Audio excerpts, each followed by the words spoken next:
Bonjour et bienvenue. Alors, vous ne me voyez pas, mais c'est Sophie avec vous et aujourd'hui, je vais vous parler de plantes médicinales, de pharmacopée et de l'énergie du poumon. Nous sommes en automne, nous avons besoin de soutenir notre système immunitaire et en particulier notre poumon et en même temps le Wei Qi, l'énergie défensive. Alors aujourd'hui, je vous propose de vous présenter 2 plantes, très fréquemment utilisées en médecine chinoise et aussi pour nous en cuisine, et elles vont être très intéressantes, dans ce qu'on appelle un tableau pathologique de vent froid externe.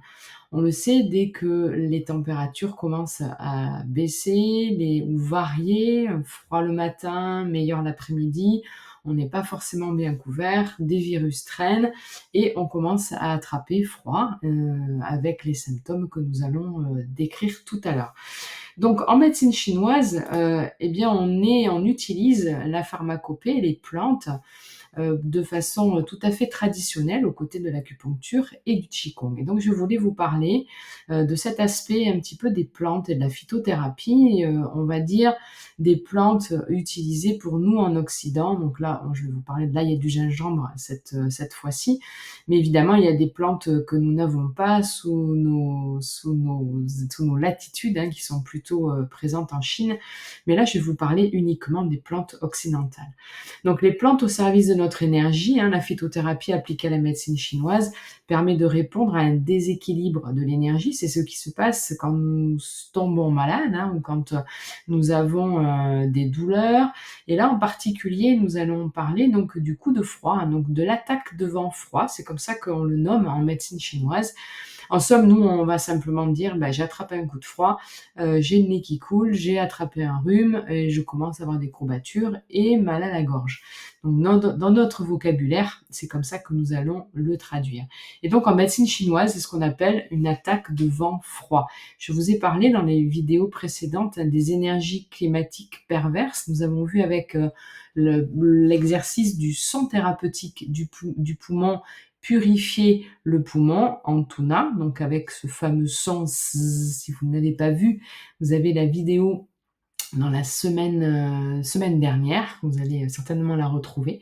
Et bien cette énergie qui vient, perturber notre, énergie vitale et notre santé, eh bien a besoin d'être, éliminée et en somme, elle, correspond à un affaiblissement de notre énergie protectrice. Le qigong, lui, est là pour nous aider à tonifier, à renforcer et à maintenir un bon niveau énergétique dans notre corps pour, avoir un système immunitaire efficient et efficace.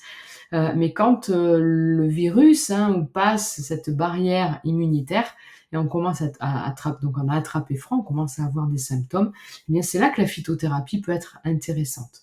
J'ai fait le choix de vous parler de 2 plantes, l'ail et le gingembre, qui peuvent être utilisées de façon très facile, dans notre cuisine, que l'on peut avoir facilement dans nos tiroirs.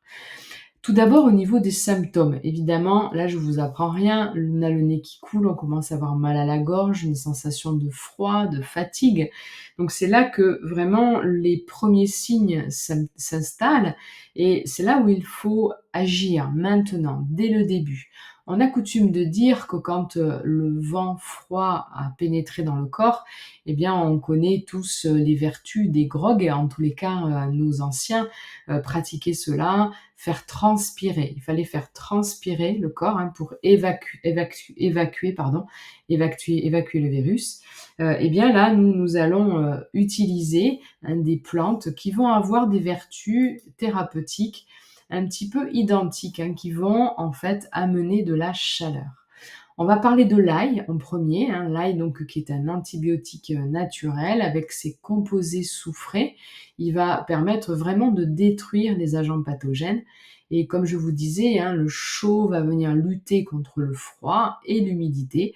On en avait parlé dans des vidéos précédentes, hein, mais l'humidité vient, perturber l'énergie du poumon, elle vient l'affaiblir, hein, donc c'est vraiment avec des aliments chauds, hein, on pourrait même parler aussi des épices par exemple, mais qui vont venir, soutenir notre, système immunitaire, notre Wei Qi et venir éliminer le virus.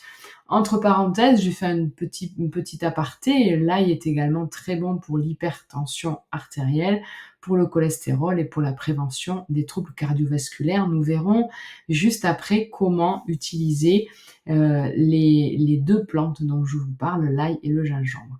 Le gingembre, eh bien, on le connaît effectivement aussi pour sa nature chaude, hein, c'est le fait de réchauffer l'organisme pour évacuer le froid et le vent. Alors on va parler aussi en médecine chinoise du vent, hein, du vent froid.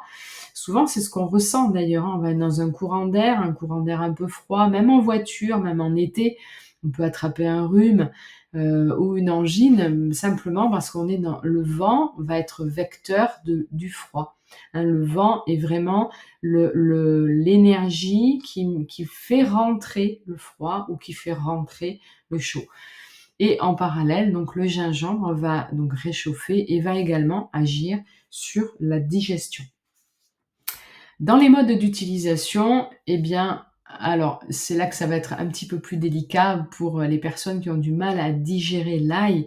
Vous le savez certainement, il faut enlever le germe qui est au milieu, mais il faut préférer l'utiliser cru, hein, 1 à 2 gousses d'ail dans l'alimentation.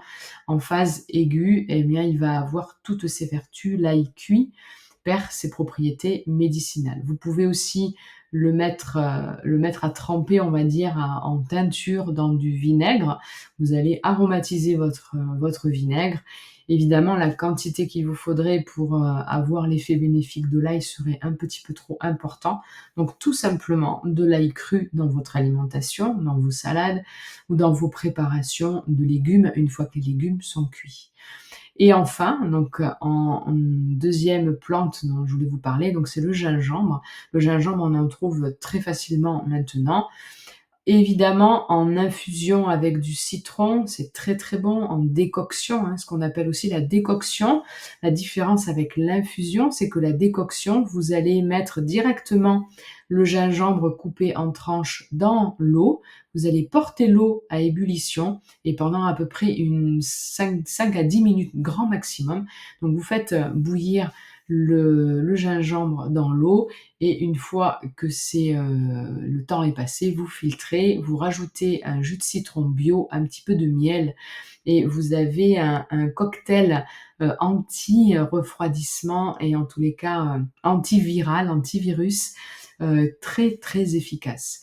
Je parle aussi de la cannelle dans le mélange que vous pouvez faire avec votre préparation de gingembre, parce que la cannelle est aussi très très bonne pour lutter contre les virus et les bactéries.